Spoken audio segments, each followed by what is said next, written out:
you're somewhat nearby, please join us in St. Paul or Minneapolis. Would love to see you in real life. So tonight's book is The Candy House by Jennifer Egan. And Jennifer Egan had previously written a few other books. The one that we had read at Books and Bars that had gotten quite a lot of attention with the Pulitzer Prize was A Visit from the Goon Squad. And this book is not a sequel, as she has liked to say. She said in some ways it's more of a prequel, since one of the main families, actually, we get the origin of them in this book. But she doesn't look at any kind of chronology of time as being important or needing to have read both of them or anything. I certainly think that there are some fun connections, much like in the way that we see with another favorite author of ours, Tara Jenkins Reid, and how there's sort of a universe now. You know how we see things like a cinematic universe with Marvel. Now in some literature we have these we have the Tara Jenkins Reid universe, and in some ways now Jennifer Egan has one with characters in these two books that don't, like I said, it's not really a sequel or prequel. It just happens to have some overlapping characters. And Bix Boughton, one of the characters that we get to know here, is just lightly mentioned in Goon Squad, and instead we get more of a story in this one. So I put a bit about our author in the chat. I will repeat that if you haven't seen it, and I will tell you about it now. So she has also written Manhattan Beach, and she also, like I said, won the Pulitzer Prize for Goon Squad, also the National Book Critics Circle Award. She's written a book called The Keep, a story collection, Emerald City, a book called Look at Me, The Invisible Circus. I'm wondering if anyone else has read anything other than Goon Squad or this one that they can talk about tonight. Feel free to tell us your thoughts on those too.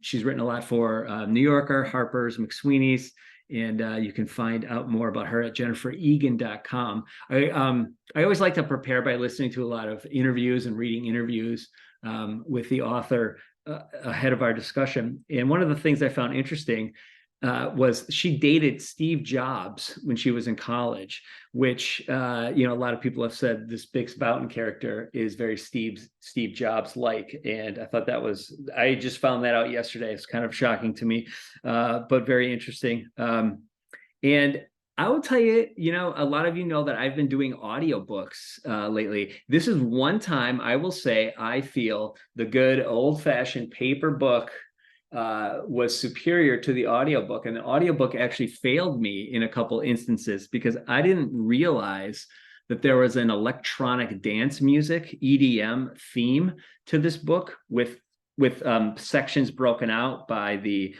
build, the break, the drop, and then the build again, which are parts of EDM music.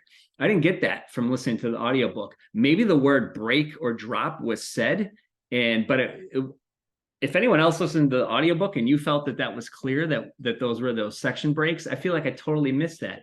And another thing from reading interviews and listening to interviews with her that I missed out on was seeing the 140 character breakdown chapter and how that was written like it was Twitter, and how it was meant to be like the OG 140 characters of Twitter, and how she forced herself into that format for that. I don't get that from the audiobook. So a couple things there, and then actually listening to her talk about it and how much she writes about technology, how she said it's become almost now like it's somewhat subversive or rebellious to just completely disconnect and just pick up a book and not have it on a device that anyone else can reach you on, but to be that person that goes back and just reads a hardcover or a paperback, and takes that break. And I see now, it's kind of funny, that's probably how I should have read this one. I might have gotten a couple things that I missed just from doing the audiobook this time. So interested if anyone else had any experiences for that. She talks about how this whole thing, this own your unconscious, is really the ultimate metaphor for writing fiction. And she felt like, she doesn't fully explain how it works with the technology, and she doesn't care about that. She just needed to get to something where she could get us in this place, and those details, that's not what her interest lies in. So it's interesting that this book has a slight sci-fi futuristic bent to it a little bit, but really it doesn't seem that far removed from where we are now, in the sense that, I thought of naturally social media as a comparison about how we give up so much of our data and give that away to then get other people's, and that's the sort of like the sharing of our consciousness in a way. And she said it, Egan has said it's also, for her, it reminded her of what people are doing now with DNA testing, and how even though you might not have submitted your DNA to one of these ancestry type companies, but because enough of your family around you might do it, that they can find you, they can track you, they know who your siblings are, they're this close, even if you didn't participate in it. Just like in these stories in the candy house, the people who are eluders, the people who don't want to give up their consciousness, don't have a total choice of not being included, because even if I've just seen you, and this was another thing that Egan talks about, this idea of, imagine if you were able to just see someone and you kind of imagine like, oh, what's that person's deal, and you can go back to that, and then you can find out more about that person just from, if you remember what they look like from seeing them one time on the train or something like that. Really fascinating stuff. So those are some things that stood out for me in my research for it, and things I was excited about. I would love to hear what you guys think about it. Anyone want to kick it off? I have an icebreaker too, if you don't know what you want to talk about yet. What's the last concert you saw, the last live music experience, or the next one you're planning on going to? Maybe you have one coming up you're excited about. I'll show you how we do this. I just saw the band Stars. I love this band. They're from Montreal, Canada. I had a wonderful experience at the Fine Line. I got to do a meet and greet with the band. I had not seen them in years because of COVID and touring. They were actually going to play at Amsterdam, which is where Books and Bars used to be in St. Paul. It would have been really a small venue for them. But they played the Fine Line, and that was more suited to their style, which was great. And it was awesome. And I loved seeing them. They're like the nicest people. I love their music. I highly recommend you check them out. Their website is yourstars.com. You can find them on Spotify or wherever you get your music. Maybe you like them, maybe you don't, maybe you will. And my next concert coming up is the New Pornographers at my old place of employ, the Fitzgerald Theater. I remember I used to hang out with some of you at the Fitz. So I will be there for the New Pornographers. Or if you're a young child and you don't want to say that name, they have a shirt available for the youth called the News Photographers. That's their slightly cleaned up code name that I see on their site. Their new album is fantastic, by the way. If you ever like this band, Nico Case is one of the singers. Highly recommend them. That show is May 3rd. So join me at the Fitzgerald if you want to see it. So, there's a big music theme to this book and to her Goon Squad book. So that's my icebreaker. There you go. Rebecca's got her hand up. She knows how to do this. Rebecca, talk to us. Good evening, all. Hi. I'm going to Ricky Lee Jones at the, Awesome. What's the jazz club? The Dakota? Dakota. Oh, that's going to be intimate. That's awesome. Yeah, May 25th, 21st, something like that. Excited. I've always been a fan of Ricky Lee, and I'm glad to see her at this stage. So I'm, before that, geez, I can't remember the last live music. It's been a long while. So it's good to go out and do it. Yeah. It's always good. I'm kind of stressed about being around a whole bunch of people, but what are you going to do? It's life. So this book, actually, you kind of exemplified it for me with all your research. I felt like I needed to do research to understand this book. This was a book that needed to have lots of footnotes if it didn't already. It felt experimental. It felt I could tell the author had a strong vision, and I was there for her in the first half of the book. The second half of the book, I got less willing to shift gears quite so often. I felt like every chapter there was a new experiment going on. And that Twitter chapter, I didn't make the connection until now that was 140 character length. But was especially a slog, only because it obviously proves that 140 characters are not enough to really get across a whole bunch of information.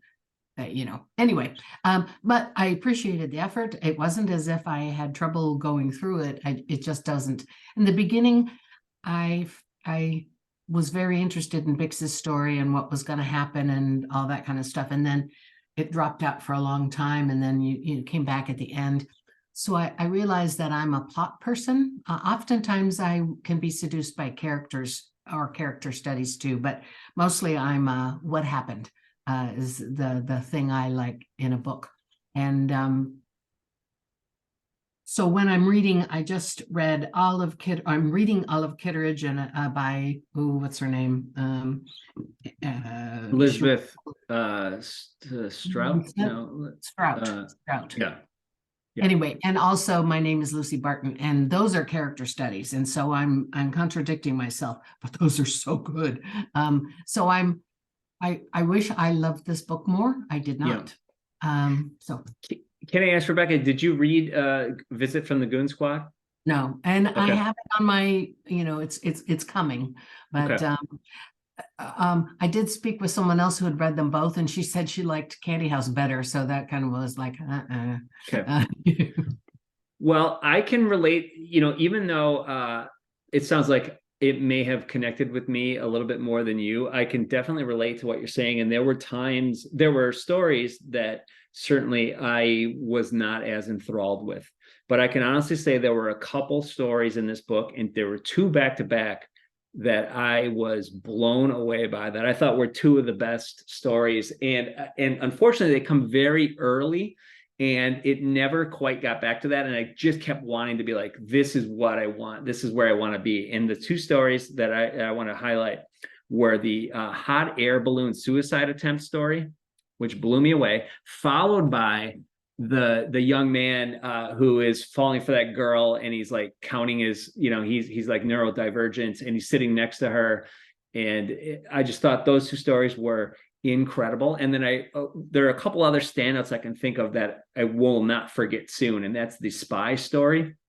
The story where, and this is a character that we see as a young person in Goon Squad also, and to see this person then in this whatever, I mean, there leaves so much up to you about like how much of her is human, how much of she implanted. And then I just thought that was fascinating, that whole that spy story too. So and then the one told completely through emails, I thought that was like laugh out loud funny and really interesting way. And again, I listened to it, so I'm not sure how it looked on the page, if they were all emails or if they were other kind of messages or not. But it felt like it was, you just see the runaround of like modern, so how we, and also like, I don't really want to deal with this. And then, no one's being direct about it, and all the duplicity going on there. I thought that was really an interesting one too. So some of them really stood out. And then there were others, again, that like, yeah, I probably, someone else will bring them up and I'll be like, oh yeah, I totally forgot about that one. But I would say that my wife, who couldn't be here tonight, wanted, we did it together, listened to this together, and it was a slog for her on some of these. She was like, it wasn't, like you said, it didn't have enough to drive forward. And I think in some ways, much in the way that I don't often like picking short stories for book club, because I find they are difficult to have a good book club discussion. This felt in some ways looser and not as cohesive of a story or a novel overall. So then it kind of lives or dies by the strength of certain stories. So I'd be interested to hear if other people had ones that stood out for them that they liked or didn't like, and why. So the next hand I had is Allie's. Allie, talk to us. Hi, everybody. I recently, last month, went to see my favorite musical artist. I actually have the signed poster behind me, Matt Nathanson. Okay. So we got to it was in Fort Collins, Colorado. So I flew out Nice. with one of my best friends, and we saw him together. It's my ninth time seeing him. Huge fan, kind of a man folk kind of situation going on. I even got the little coaster set that I put little records. I'm like, I'm not putting a Nice. beverage on that. That's going to be decor. So it was awesome, and it was so good to experience live music again. Um, Now, did you describe him as man folk? Kind of a man folk. Yeah, it's kind of like a. Is that to imply that most folk is women folk and this is man folk? What is man folk? Well, I think he'll say that. He'll just be like, we're gonna, like, one time he said we're gonna indigo guys the shit out of this because it's just like some guys just like doing some folk. But he loves the Indigo Girls. I love it. And Allie, can I interject for one second? Any Indigo Girls fans here? The Minneapolis St. Paul International Film Festival is happening right now, which is one of my many gigs. I also work there right now, and we are showing as our closing night a documentary on the Indigo Girls. Oh my gosh! It's Only Life After All. It's on Thursday. It's Thursday, April 27th. There's 2 shows. They're selling very quickly. And then there's a closing night party. So if you can join us at the Maine, that's at St. Anthony, Maine. We run that theater now, the Film Society. It's our closing night. If you're an Indigo Girls fan, I highly recommend this documentary. I didn't even plan this segue. That was amazing. I'm like a pop culture encyclopedia that just clicks in words, and I'm just waiting for like tag, like I got something about this. Okay, man folk. Okay, then drag over. You said Indigo Girls. Here we go. I got something for you. Okay, awesome. Allie, tell us more. So this wasn't for me. Jess and I work together and are friends, and we were just like, oof, it's just not for us. I had actually gotten this and Goon Squad because I've heard so much about Goon Squad, but really had no idea what it was about. And I decided I didn't have it in me to do both this month. I was gonna try. I found the email. It's funny you brought up the email one because I think it was supposed to make me feel the way it did, which like for me felt too close to my like corporate job, right? Yeah. Like it was just like infuriating. I really struggled with the teenage chapter too, where it was just a bunch of run-on sentences. Like it just I don't know. It felt it felt very conceptual. So I sort of got that this was the whole point, was to like make me feel this way. It felt a little bit like, I don't know, being in grad school and like it was really performative and it was like this experiment. And I don't tend to connect with that as much as like a story where everything connects, where I can follow it. I felt quite lost. And I feel like I generally follow books pretty well. I'm, a reader. I like to discuss books, but I didn't have it in me to like take the notes or make the diagram of the people to make it make sense enough to really like get this. So like the EDM thing, I read it in paper, no idea. That's cool. But like I kept reading the headers being like, what is happening? So I'm really glad I read it. We'll see if anyone can persuade me to read Goon Squad after this. Okay, Allie, some great points. And even though, again, I feel maybe a little more positively, I still completely see your points and agree. And I don't think this is perfect. I definitely think this is experimental. And what I like about that is there are chances that were taken. Some of them, I think, succeeded. They may have succeeded more for others than other people. And some of them, yeah, I mean, it's not 100% like hit for me, but I do feel like there's an excitement there, and that this is an author who's been working for a long time and is still doing like interesting and different things, and I think surprising things. Whether it always works or not, I don't know, but I think as far as the missing the EDM part too, like I said, from the audio, I didn't know that. She explained it that it kind of came about and just, not everyone knows that, like, that's kind of like the format of like an EDM song. And she had like the sections broken out, that's like under cool. What they fit under. But one thing I did really like was the payoff of the title and how in 2 places you like understood sort of the metaphor and what she was going for. I was very satisfied, but that she brought that into the story because I wasn't sure if she would. Yes. There's nothing better than when the titular line is said, or when the title of the book, and that's when, you yell titular line and you punch the person next to you. Remember that? That's what you do. We talked about this before. It's so exciting when I'm listening to this with my wife, and whoever can say titular line first after they say it gets to punch the other one. It's just great. It's part of what makes this all work. Sue, you've had your hand up for a while. Sue, talk to us. Well, I think I'm joining the consensus so far. The best part for me was the cover. The cover was very pretty. I did read the Goon Squad years ago and have very little recollection of it, so it didn't stick with me. I doubt that this one will stick with me. Very much of it. I, I think I did on my Goodreads review that it felt like she was trying real hard. So I give her an A for effort. She was experimenting, she was trying things. I think, Allie, you said it's like, yeah, she was in a master's class trying things out. But I just didn't connect with many of the characters. I like Rebecca, I like plot, I like character. Give me a good old story any day. Yeah, I read it. The cover's pretty. That's about it. Well, Sue, I appreciate that, and I'm taking some notes. Plot, character, story. That's what we're gonna have. We're gonna have a summer full of those things. A good old We're John gonna- Irving. That's A what good old John Irving book. But you remember, Sue, people didn't love our Hotel New Hampshire that much. They wanted to No. check out of there really quickly. But Yeah. maybe if we brought a, Owen Meany or Cider House, they would like Yeah. it more. But yeah, that was but we definitely won't assign the last chairlift because that's almost 1,000 pages of John Irving that we won't do that here. But maybe on your own. Sue, are you going to read that one? Are you going to read his new Probably. one? Yeah, probably. I will too, but I don't know when. I don't know when I'll get to it, but I want to. A summer read, maybe. Yeah.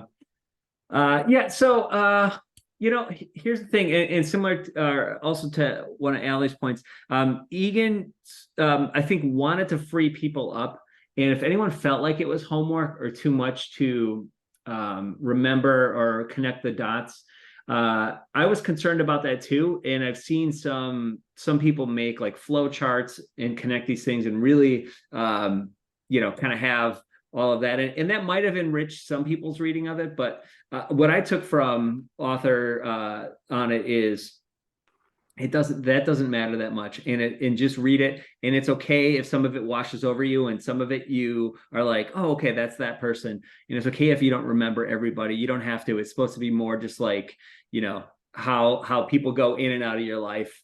And I think in some ways also she was maybe even saying it's okay if you don't like every story in here, but hopefully there's enough that'll hook you. But I get it. It maybe doesn't feel as plot driven or as cohesive as a whole, and that can be tough. So plot, character, and story. That's what I have for my notes from Sue, and that's what we're going to look at for our next few. Pete, talk to us. Pete, I heard you said this book was cray. You said that. You said it was cray. Tell us what you mean by that. Yeah, I think I said that somewhere. Yeah, you said it in Slack to me. You said that book was cray. It's crazy. Yeah, the contemporary connection, I think it's a lot like Cloud Cuckoo Land, where I think that one landed the plane better, even though I didn't think it wasn't perfect, but it was like ambitious. And I think this one, I do like the big arc of time. That part's pretty cool. I like seeing people going from younger to older. But there's and I was talking about the book as I was listening to it with Carolyn, and at times I thought it's kind of epic, like stories were really connecting to me. And then it kind of goes off the rails, like the email chapter. I didn't think it was as epic as like it sort of being referred to. It was more tedious to me but probably because I do that for a living. So okay, I'm in on but the duplicity was funny. I liked how Lulu was trying to work her way in there.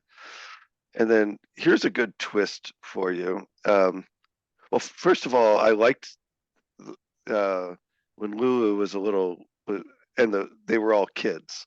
That vignette of the kids at the country club, because it brought me back. I was in one of those too when I was a kid. It made me even look it up. Oh, Pete. Oh.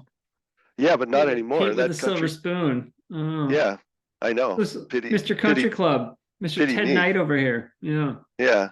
No, but it was funny because I went and looked up that country club, and it since has turned into a public course, so that's good.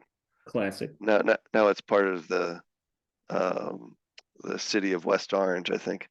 And then but the Lulu the Spy was like, I'm not sure. I would have preferred that if it was a more developed story all by itself rather than this. It feels like they were in and out too quickly, and then after she gets back and recovering whatever from her experience, and but the thing that that weird modern romance thing was pretty cool. When people can actually know what each other's thinking, that's an interesting puzzle on how you pull that off, the counters Yeah. and whatever. And then own your unconscious, like it reminded me of this Ray Kurzweil thing that wants to back up our brains in the cloud, and then you could share that in the cloud, and then everyone can know what everyone else is thinking. Like it's kind of, I think from a tech point of view, I don't think that's possible because like your body is so integral to how you think and your whole being. So I'll just give it to her. It's in the plot, but I just don't buy it ever taking place. And You don't buy, this is a technological bridge too far. yeah, I just don't Yeah. see them pull it off, but it's a story. So that's where it's like Star Trek. You just, all right, plot holes are there, and you're just like, all right, this is accepted. And then I'd like to hear. I'd hope somebody loves it. I wanted to hear from someone who really thought this was epic, because all I could think about as I was doing is like, oh my God, Jay's gonna rip this thing to shreds. Well, you'll have to come tomorrow to find out what Jay thinks. Well, I would love to hear along those lines. Thank you, Pete. This was actually one of our top vote getters. So I don't know if anyone is here who voted for this book. I sent around these lists, and people vote for them. And Candy House was one of the top vote getters. That's why we're reading it in April. So I'm wondering. I think it's because it's got a cool title, and I really like The House on the Cerulean Sea, and the title sort of reminded me of that. Now they're wildly different books. Okay. So you voted for it because of the title? If I voted for it, I don't. If you voted for it, okay. I'm not faulting anyone. I was excited to read it because I really loved Goon Squad, but I was happy that a lot of other people wanted to read it. I think the reviews were really strong for it. So if anyone was one of the people that really wanted to read this one, tell me what you thought of it, now that you read it, or that that you were excited to read it, and why you voted and what you thought of it. But Kevin's got his hand up. He's been waiting. Yeah. Just the final vote is, I'd call it medium. Mid, or mid, as the kids say now? Mid, just mid? Whatever the kids are always right? The kids say mid. There's so many kids reading these books. Okay. All right. Speaking of someone who's not mid, Kevin Matson, where are you? I don't feel very mid, and so let's just say middle-aged. Then I feel middle-aged. Mid-aged, okay. Mid-aged, yeah. Well, I didn't love this book either. I'm not totally done with it. I'm probably 2/3 of the way through. And I really liked Goon Squad, to speak to your point, Jeff. Like, okay. I thought at the time that Goon Squad came out, it was pretty creative, and I thought it had a little bit more cohesiveness, than this. Like, you kind of followed the through line, and I thought kind of the near future concepts were pretty good. And I liked the way that it was written. At the time, I would say it seems now like more books have been written in that kind of a little bit of disjointed kind of style, or or mashup kind of a style. But when Goon Squad came out, I think it was one of the earlier ones. And You're right. So that was 2011. And if anyone doesn't know or doesn't remember, there was an entire chapter that was a PowerPoint. And so it was a book that, like, if you read it in paper form, you turned it and you started turning the pages differently. Like you're looking at, instead of, reading the book like this, you turned it, and then it was wild. But please continue, Kevin. So Goon Squad, I mean, Goon Squad had an impact. And even though it's clearly similar, like I believe that it's evident this is the same author, which it is. I mean, we know we're here, but like the way that the way this is very, I think, didn't somewhere, either you or somewhere, it was like, this is sort of a cousin or a sibling to that book or something. She described it that way. And yeah, she didn't want to say sequel. She said, if you're going to say that, you could just as easily call it a prequel. She's like, it's it's in the same universe. It's in, that sort of a thing.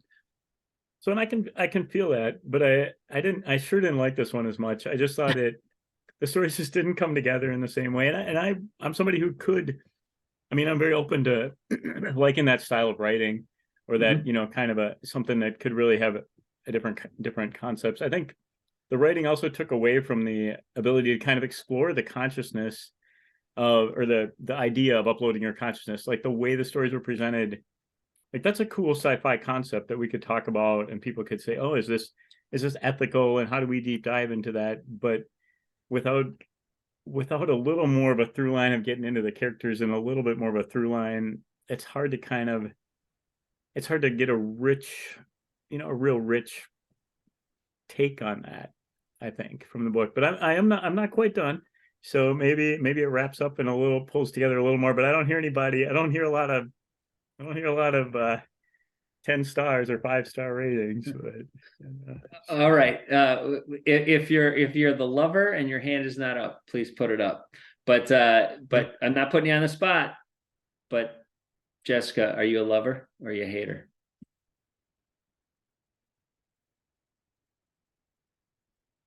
Can you unmute? We need to unmute you. Yep. Sorry. That's right. I hate going right before Donna, because Donna always has such beautiful things to say. So that's the only thing I hate. Well, hold on. Jess, do you want to hold and cede your spot to Donna? You want Donna to go before you? Donna, do you want to go before Jess right now? What the pressure? Now the pressure's on Donna, though. All right. You know what? Wait, I think Donna's not going. Jess, it's you. You gotta go. Yeah. Jessica, you go ahead.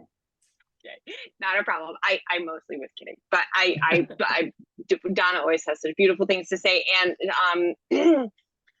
how I feel about this book, I am not a lover. And the problem is I don't want to be a hater of it either, because I believe that there was such beautiful effort put into this, and I believe that there was this high level thought that she was putting into it. I almost feel like I have a devil on one shoulder and an angel on another. Like, the angel is saying, like, oh, she really tried, and she looked at all these amazing things, and like, I'm sure I'm just not quite smart enough to get it.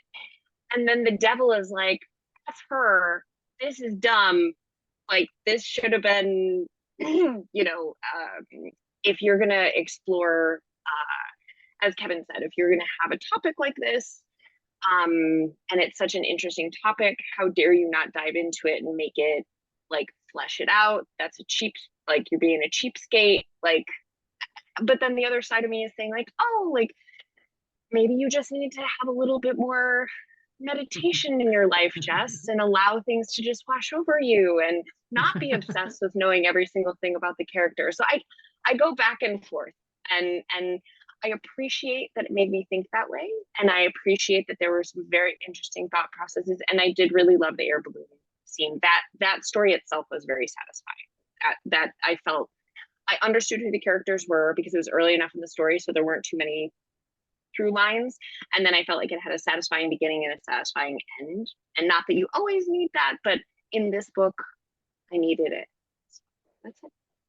Thanks, Jess. And well, I'm glad that you enjoyed that particular one too. And didn't you, at that point, it was still early enough, I was just hoping that we would come back, like, kind of later like, you know, now like let's check back in with everything that's happened with the hot air balloon, you know, story and these characters. Let's check back in a few months later and see where they're. Like I thought I would at least do that, but it just kept going. It spreads out so much that you don't get back to maybe ones that you love as much and don't get as much of a satisfaction there. But I'm glad that you took the challenge on, and I like the image that you gave of I picture their little Jesses, right? It's you, right? You dress in like a devil costume and like an angel costume. It's like Animal House, you know, and or it's like a Looney Tunes. It's originally like Looney Tunes cartoon. Talking to yourself. I feel like every day you have those on you though, right? And one of them's telling you to, you know, eat the yogurt, and one of them's telling you to have the pizza or whatever, and it's totally up to you.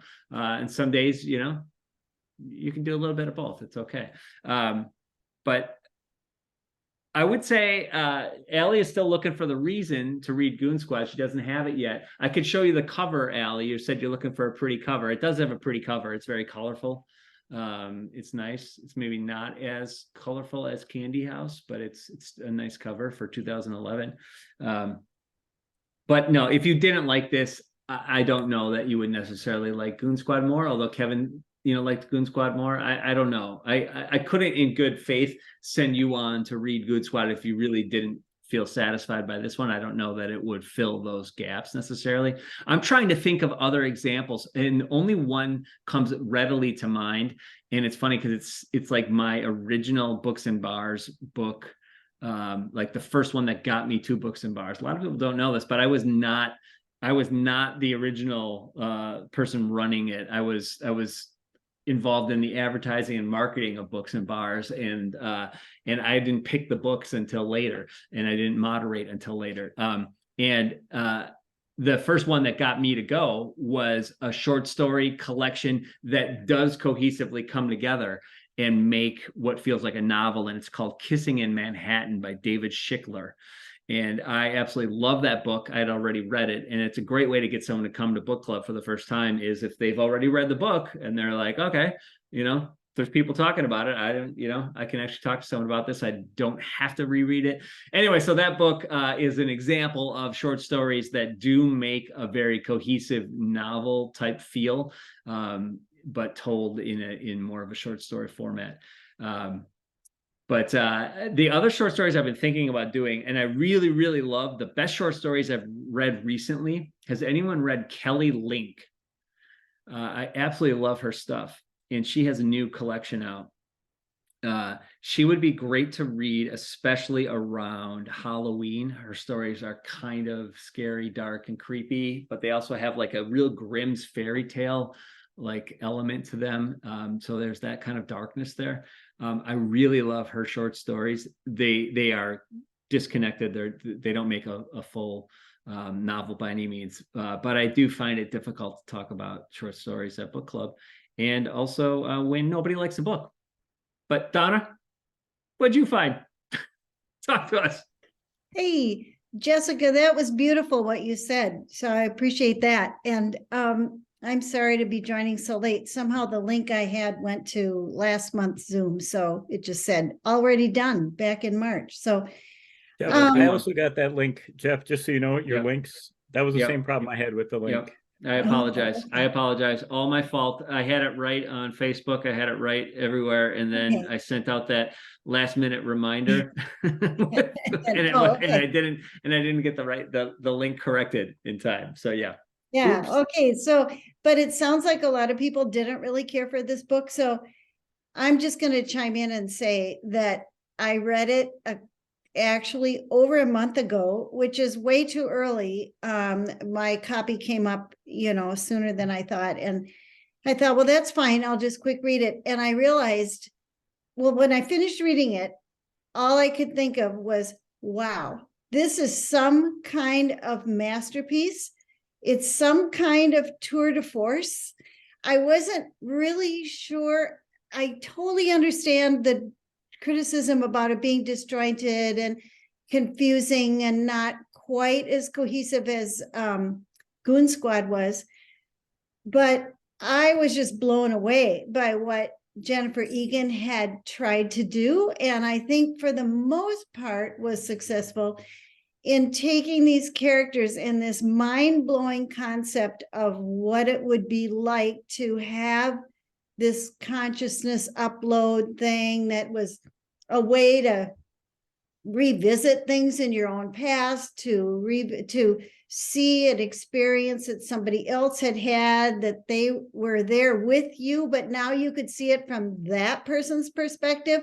Like the part, wasn't there a character, was it Roxy or somebody wanted to relive the experience that her best day of her life with her father in London or whatever it was. And she was kind of disgusted by some of the things that were going through his mind that were all kind of creepy and stuff.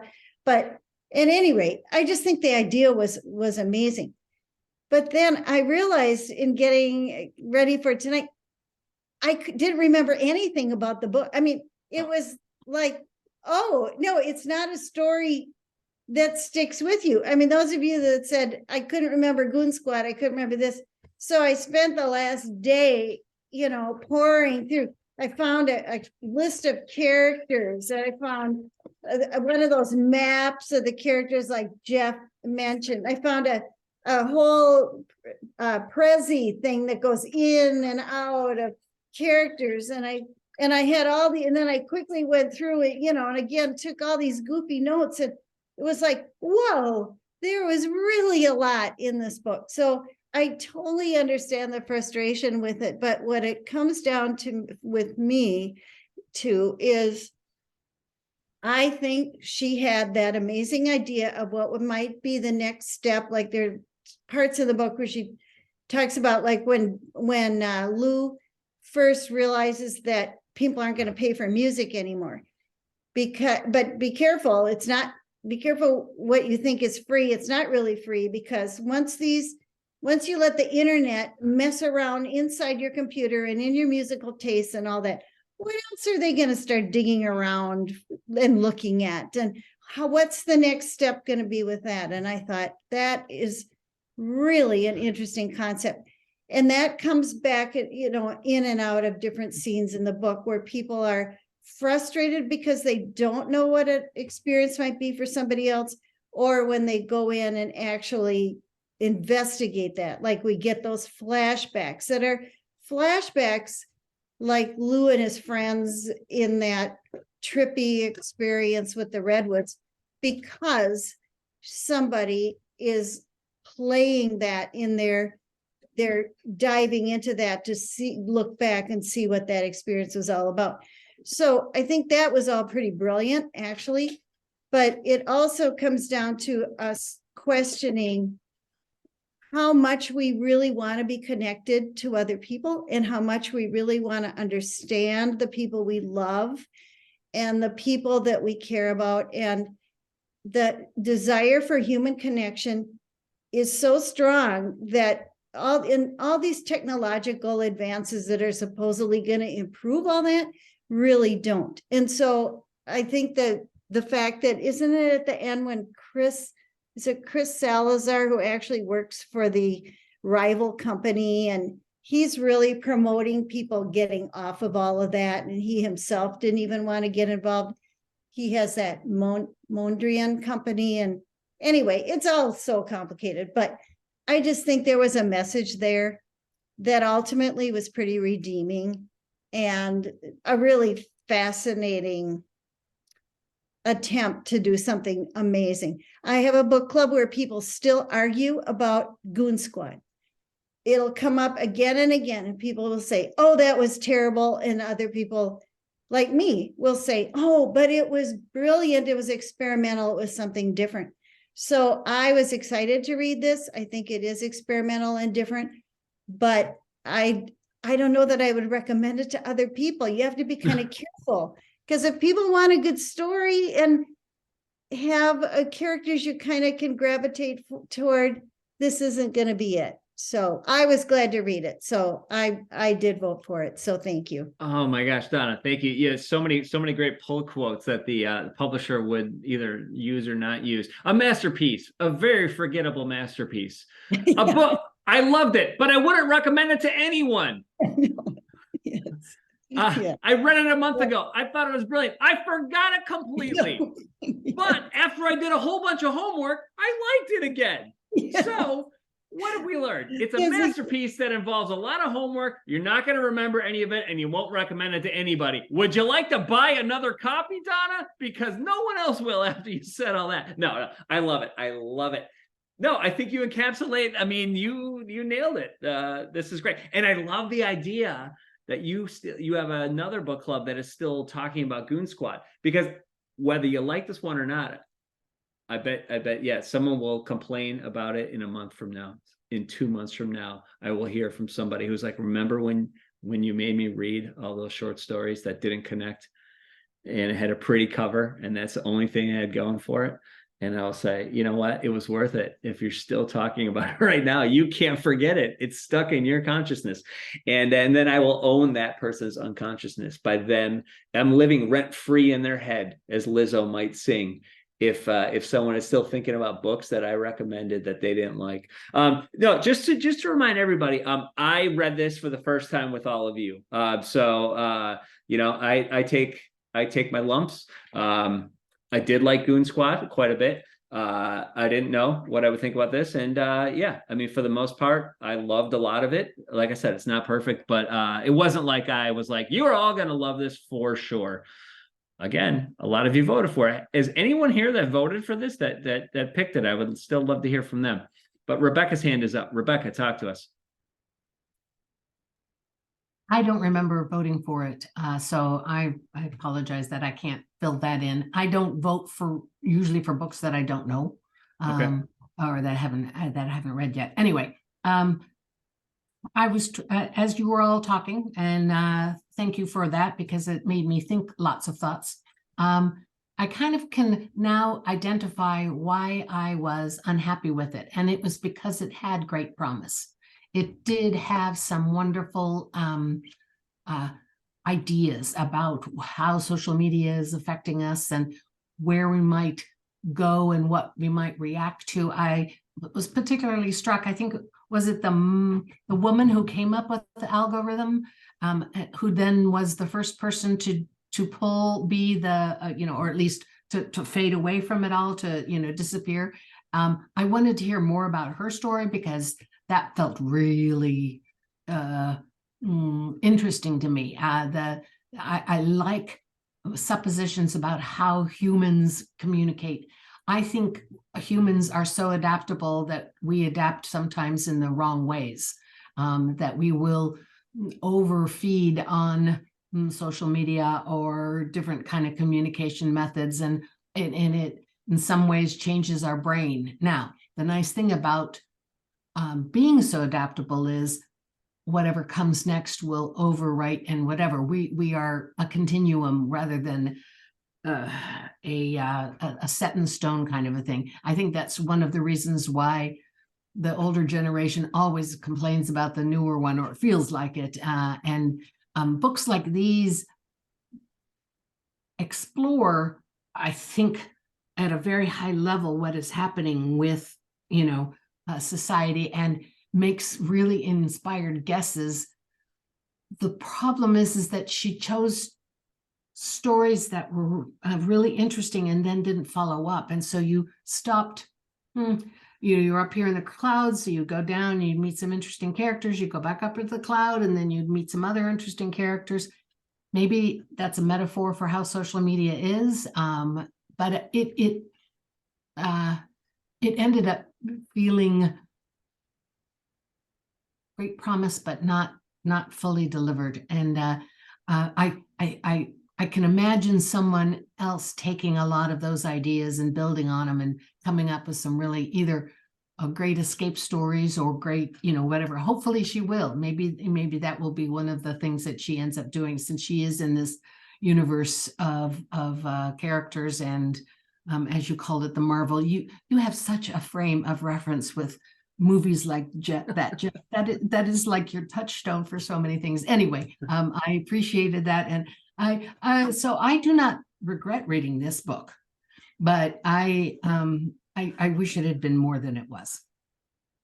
The Marvel Cinematic Universe is what you're looking for. The MCU. Yes, that's that's a thing that, so to speak to that a little bit, let me also say Jennifer Egan loves 19th century novels, and she said that she gets such inspiration from reading these really old classics and how those were like the original serials, and the serialization of those stories is what she tries to capture a bit with this literary universe. And what we see, she said, more often now in serialized television, and how we follow our stories, how we follow many seasons of Burn Notice in Pete's case, or something on HBO in my case, or the Marvel Cinematic Universe. She said one of the people that got her the most succinct review was, it was maximalist minimalist. I forget which word came first, but it's a combination of those two things. How the New York Times said basically she writes as though it's a 19th century novel found on a flash drive, or compressed onto a flash drive. And she said that pretty much is it for her. And she is fascinated by like the mashup of those two things, but doesn't care to fully, or need to be the one to explain how a big spoutin can do these things, and how we could, share that, our consciousness with somebody. But it's like, if you accept that, then this is the world we're in, and what would that be like? And I posed a couple questions that I'm wondering if anyone's had a chance to consider or think about. How far removed is this? I'm not saying it's realistic, but would we do it? Would you do it? Would a lot of people do it? Would it be worth it? When I go back to her example of the DNA testing, I actually haven't done that for as much as I'm interested in that. I have heard, and I'm not usually one to be afraid about sharing personal stuff online, but that's one thing that seemed to frighten me, in the sense of, what if you shared your DNA and then you couldn't get insurance for something because it was known that you might get such and such. So I'm wondering on your end, if this existed, would you do it? And or do you think a majority, or how you think the world would react to it? And I also I just placed a list. Some of you have seen this before. I have placed these online, but I have a list. It didn't format as nicely as I would have liked, but I have a year's worth of ideas that I've presented you with that I would love to hear your thoughts on if you have not seen before. And they match up with certain months based on the content of the book. So let me know if you've read any of those. But Jess has got her hand back up. Let's talk to her.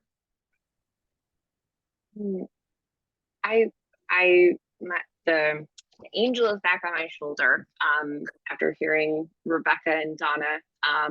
The devil will come back, but I really appreciated both Rebecca and Donna's concept of there were beautiful moments in this, and it is also a reflection on how technology changes the way that not just how we communicate with one another, but how our brains work.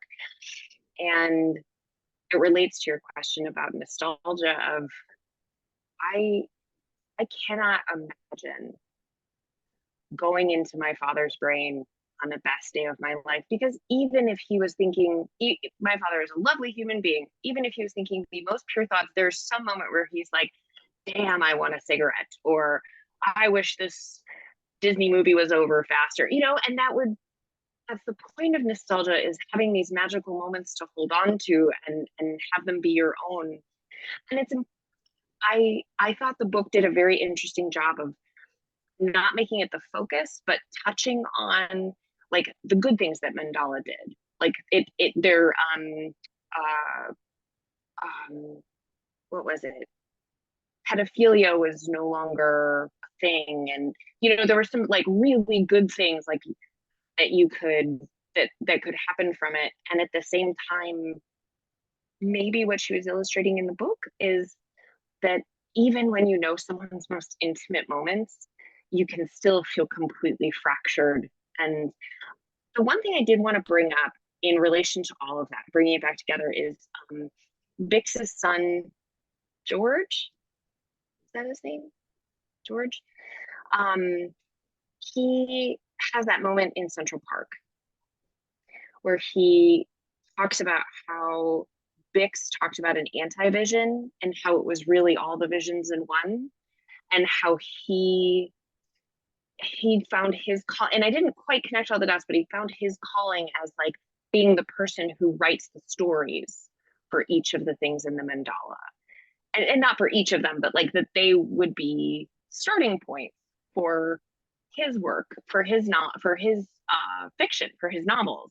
And so I think what Rebecca said, that kind of connects to like, you know, these are all beginnings of stories, and it takes someone's creativity. It still takes human ingenuity to make it something that connects us, even though these are true stories. That's what I got. Thanks, Jess. Pete? Hi. Pete? Yeah, no, great points, everyone. Thanks, Donna, Rebecca, and then yeah, I'm cheered up about it. That's what I needed for Books and Bars here. I wanted to hear someone with a positive opinion because I thought there was something good in there, and I struggled to find it, like a lot of others. But when you point it out, it's helpful, and I think it's interesting too. Is like this human connection concept and the technology stuff where the technology thing is falling apart real time, like with Facebook or Meta, and Zuckerberg plowed billions into this thing that people would want to gather in this virtual universe, and no one shows up. And and the stock price is tanking, and then finally the money people come in and say, shut that all down, and he does, and then boom, they're back. Because I think what it is people like an assist to connect, but they don't want the technology to be the center of it. And I think that's I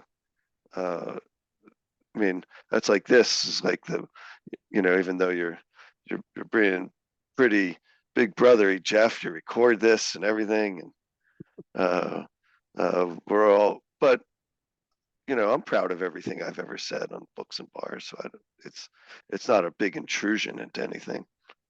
I put on lipstick because I know that I'll be on camera. Now I don't put much on, but it's important. Oh, but you're always beautiful, Rebecca. You shine no matter what.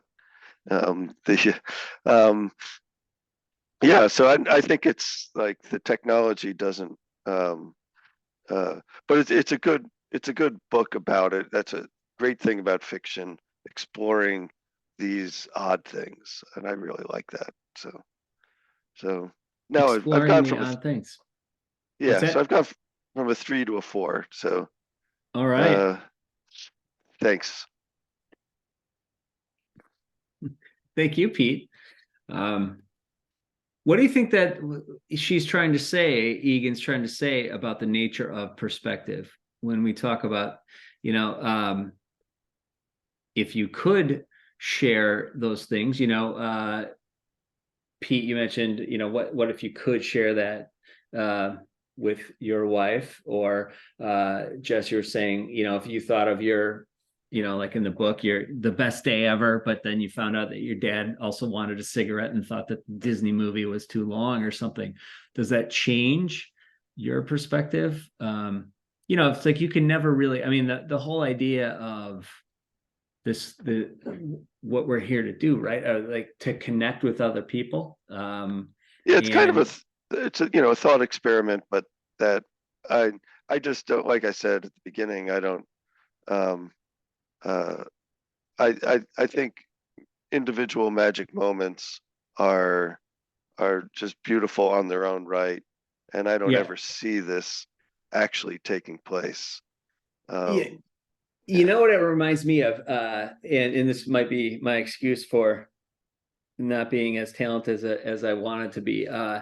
I used to do a lot of improv comedy, and if you were there in the room, it could have been a great show, and the people that were there enjoyed it. If you ever watch recorded improv but aren't there, it's just not that funny. It's not. I think there's something about the magic of this was, it was made up in front of you. You were there. You heard the suggestions.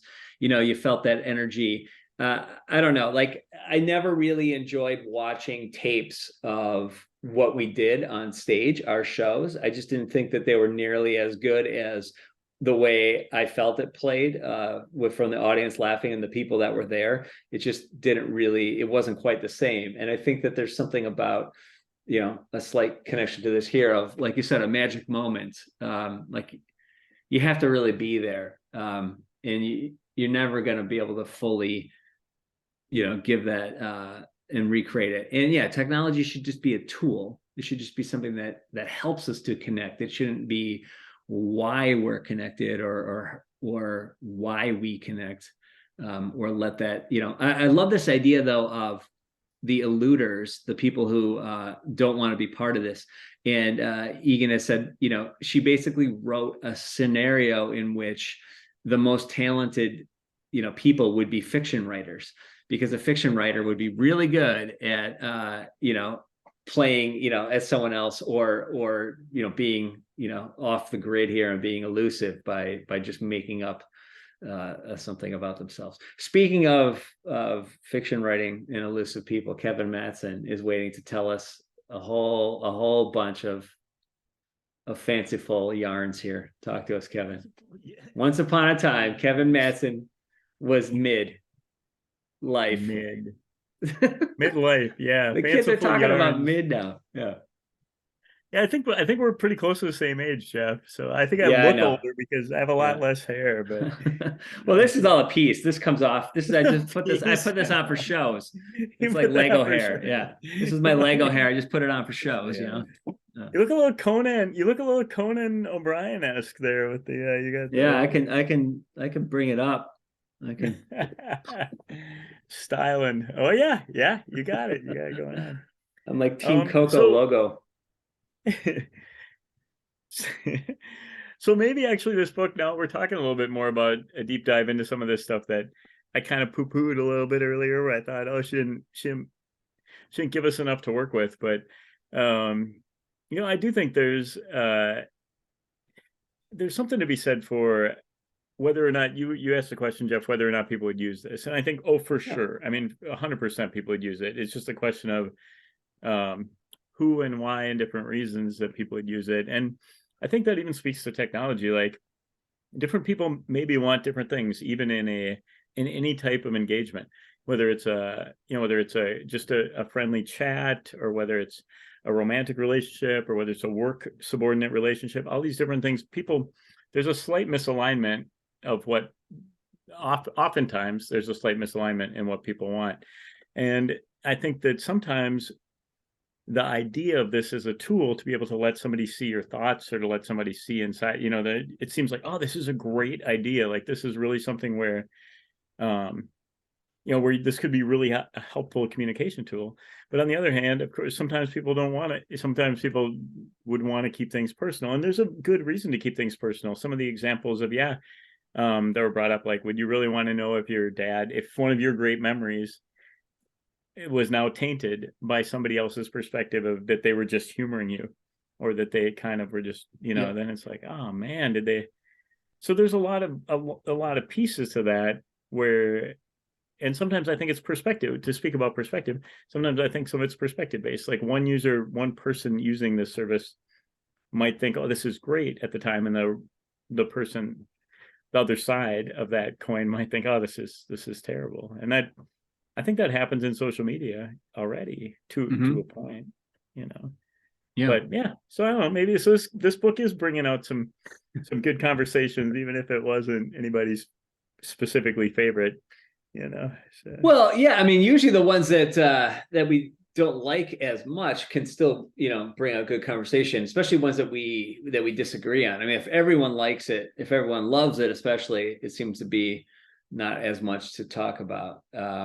I would rather have, an enriched discussion and an engaged one. So I appreciate everyone sharing tonight. Anyone that hasn't had a chance that wants to bring up something, is there anything about this book that you wanted to hear us discuss or want to say? Please do. Don't be afraid to speak up. Have you guys read Lessons in Chemistry?